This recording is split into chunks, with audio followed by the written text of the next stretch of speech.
Você está sintonizado no Agenda Econômica da TV Senado.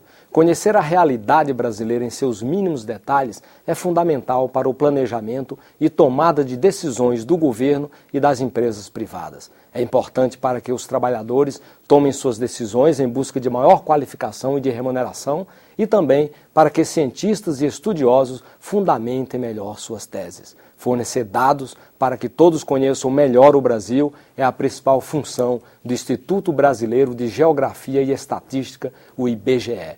Um órgão que, ao longo do tempo, conseguiu conquistar o respeito do Brasil e da comunidade acadêmica internacional. O Agenda Econômica desta semana vai tratar da importância da pesquisa para o desenvolvimento. E o nosso entrevistado é o presidente do IBGE, Eduardo Pereira Nunes. Participa da entrevista conosco o jornalista Carlos Augusto Sete. Doutor Eduardo, muito obrigado pela sua presença nos estúdios da TV Senado. É um prazer imenso para mim. Vamos falar um pouquinho do próprio IBGE, antes da gente engrenar nos assuntos mais densos. Eu queria que o senhor falasse um pouco da missão do IBGE. Entrei lá no site e olhei a missão, retratar o Brasil com informações necessárias ao conhecimento da sua realidade e ao exercício da cidadania. Essa missão, ela continua válida até hoje. Conte um pouco da história do IBGE em torno dessa missão.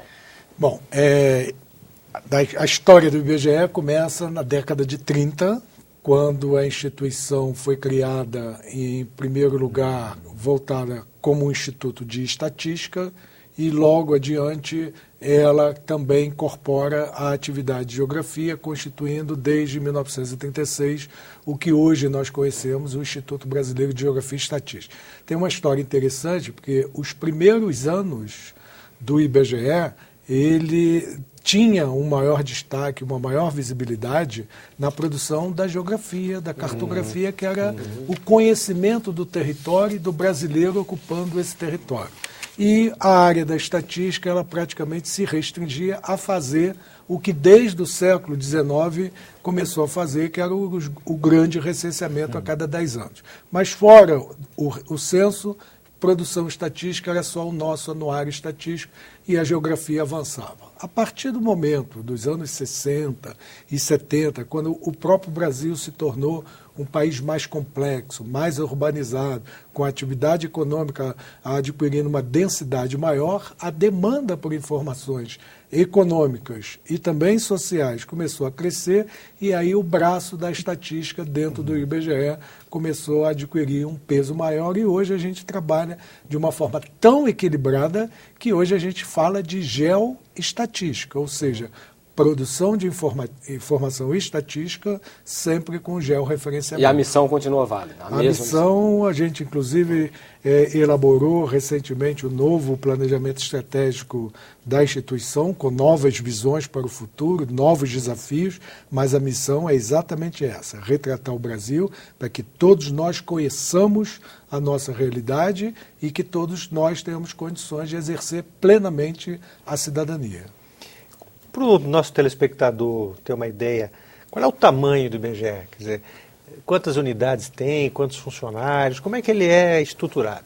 O IBGE tem a sua sede no Rio de Janeiro, onde fica a diretoria. Em cada capital das 27 unidades da federação, nós temos uma unidade estadual, onde temos um responsável, um diretor do IBGE no estado, e nesses estados, nos 27 unidades da federação, por eles nós temos uma rede de agências que marcam cerca de 530 agências que dão essa capilaridade das pesquisas do IBGE de poderem cobrir todo o território nacional. Nós temos praticamente uma agência cobrindo 10 municípios brasileiros ao longo de toda a sua história. E qual é o quadro desses recursos humanos, em termos de formação, de qualidade mesmo desse profissional? Em termos de recursos humanos, nós temos um quadro que hoje gira em torno de 7 mil funcionários do quadro, mais servidores temporários que são contratados pela instituição para fazer pesquisas específicas que dão mais cerca de 2 mil pessoas. Dos 7 mil que fazem parte do quadro de pessoal da instituição, cerca de 4.500 são servidores de nível médio e cerca de 2.500 a 3.000, e já estou dizendo 3.000 porque acabamos de realizar um novo concurso, contratamos mais 350 pessoas que vão tomar posse dentro de alguns dias. Qual é o Então, profissional principalmente? É o que? Geógrafo, economista, o que é o estatístico? É o quê? nós temos de tudo. Nós temos as principais carreiras as principais formações dentro do IBGE são de geógrafos, cartógrafos, engenheiros da área de geodésia, estatísticos, economistas, sociólogos, pessoal da área de comunicação, jornalismo e um grande componente de técnicos da área de informática que dão todo o suporte para toda a nossa produção de formação, tanto na área estatística quanto geocientífica, e a nossa área de gestão,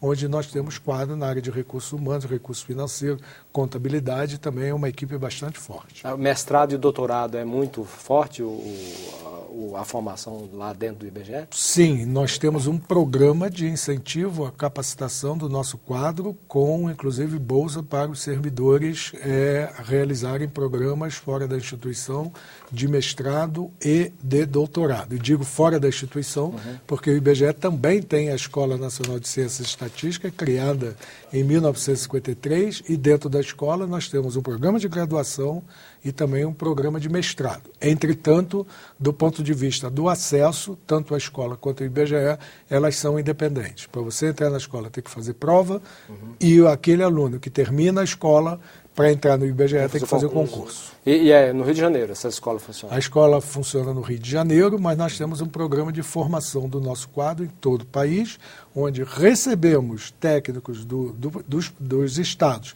para virem passar por programas de treinamento no Rio, e estamos implantando um programa de ensino à distância exatamente para ampliar a nossa capacitação.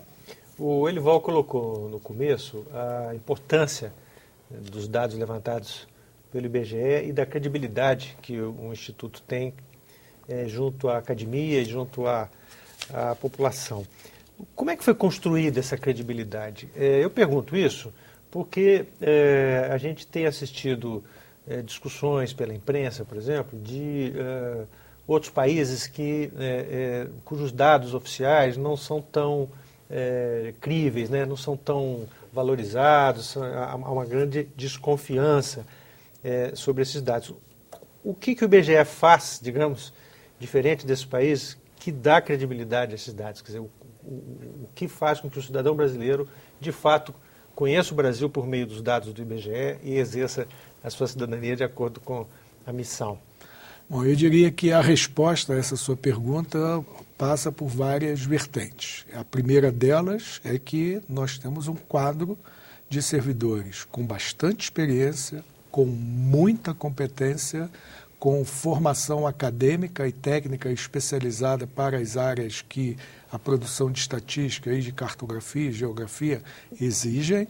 Ao mesmo tempo, essa experiência permite que nós tenhamos conhecimento das melhores práticas adotadas tanto pela própria instituição no seu passado, quanto em instituições de outros países, e nós fazemos disso um espelho e uma troca de experiência. Temos um compromisso político irredutível, que é prestar serviços à sociedade para o exercício da cidadania. Então, esse é um aspecto extremamente importante, porque a instituição já viveu momentos difíceis justamente por ter sempre atuado de uma forma independente, mas em momentos onde essa independência não era aceita. Nos anos, principalmente, da ditadura, nós tivemos problemas graves. E, consequentemente, quando o país entra na era democrática, isso faz a sociedade brasileira, sendo uma sociedade democrática, reconhecer o que o IBGE já fazia há mais tempo, só que agora sem os problemas vividos no passado. Então, isso serve como um elemento adicional maior para o comprometimento do servidor da instituição com essa causa. Eu queria pegar um pouco de carona no que o Sete falou, entrar na questão de metodologia. Quer dizer, como é que é concebida a metodologia para fazer uma determinada pesquisa? Quer dizer, e para que essa metodologia seja aceita pelos países desenvolvidos, para os países emergentes, como que é isso? Como é que se administra isso? Bom, veja só, o IBGE é membro de uma quantidade hoje bastante expressiva de órgãos e associações internacionais onde se discutem as novidades e os avanços metodológicos. Então, na área da estatística, a principal reunião internacional é a Comissão de Estatística das Nações Unidas, que se reúne anualmente, a desse ano já foi a 41ª, e lá se define, por exemplo, o calendário para realização do censo de população, do censo agropecuário, definição das metas do milênio, programa de comparação internacional de preço para poder fazer a paridade do poder de compra das moedas, indicadores de educação, de saúde. Então, as referências metodológicas saem dessas comissões, que criam grupos de trabalho para pensarem os melhores procedimentos metodológicos e, crescentemente, os nossos quadros técnicos fazem parte dessas comissões, inclusive presidindo alguns grupos de trabalho das Nações Unidas, fazendo parte das comissões, inclusive, de redação dos manuais e fazendo parte dos seminários internacionais. Fazemos isso na área da estatística e temos o mesmo na área de geografia, na área de cartografia e na área de geodésia.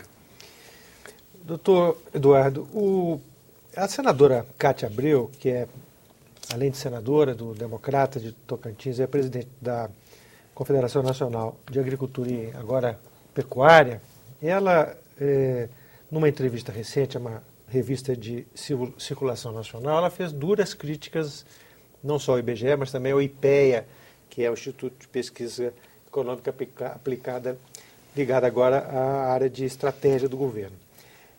A senadora disse que o IBGE joga os pequenos contra os grandes produtores. Ela disse que isso porque o censo agropecuário, que é um dos produtos da prática do IBGE, está cheio de informações falsas, desonestas, distorcidas por razões puramente ideológicas. São aspas da senadora. Ela diz, em seguida, que o IBGE matou os critérios de mão de obra e de renda da propriedade na conceituação de pequena propriedade. Deixou só o tamanho da propriedade, que são os 4 módulos. Com isso, todos os proprietários com até 4 módulos entraram na categoria agricultura familiar. Qual o objetivo disso? Desmoralizar o agronegócio e a grande empresa privada, a grande propriedade privada. Ela termina dizendo que as informações equivocadas do IBGE dão prejuízo ao setor, porque não se pode fazer planejamento estratégico de investimento em cima de previsões falsas. Em todos os países desenvolvidos, a pesquisa pública é um santuário. Nem a ditadura militar, ao contrário do que o senhor acabou de dizer, interferiu nos institutos de pesquisa. O IBGE e o IPEA foram aparelhados pelos ideólogos dos Ministérios do Desenvolvimento Agrário e do Meio Ambiente. Então, eu gostaria de saber como é que o senhor vê esse tipo de críticas vindo de uma senadora, de uma representante de uma entidade nacional importante? Bom, eu, em primeiro lugar, digo que é uma agressão gratuita, descabida de propósito, na medida em que, inclusive, eu já havia ido, no final do ano passado, ao gabinete da própria senadora, prestar vários esclarecimentos, porque nada do que ela disse nessa entrevista recente é novo, na medida que no final do ano passado, na virada de novembro para dezembro, ela já tinha feito essas mesmas declarações extremamente ofensivas à integridade dos técnicos da instituição, os quais ela não conhece. E como não conhece, ela pode fazer esse tipo de, inclusive, de acusação referente ao aparelhamento do IBGE. O IBGE, desde o presidente da instituição, que sou eu, até o mais simples funcionário dessa instituição, todos eles são funcionários de carreira, não há um servidor exercendo qualquer função na instituição que seja nomeado por qualquer critério, seja técnico, político ou qualquer que seja. Portanto, então, é uma instituição íntegra, com servidores de carreira, onde o próprio Congresso Nacional, o outro senador, Cristóvão Buarque, tem um projeto de lei para incluir o próprio IBGE na carreira de Estado, pelo reconhecimento dos serviços que a instituição cria. Então, eu tenho uma senadora que faz uma agressão, mas eu tenho um Senado e a Câmara dos Deputados que reconhece a instituição como uma instituição que presta grandes serviços à sociedade brasileira. E, quando fui ao gabinete da senadora, ofereci prestar a ela todas as informações em audiência pública para que todos pudessem ter a oportunidade de ouvir as acusações e as explicações.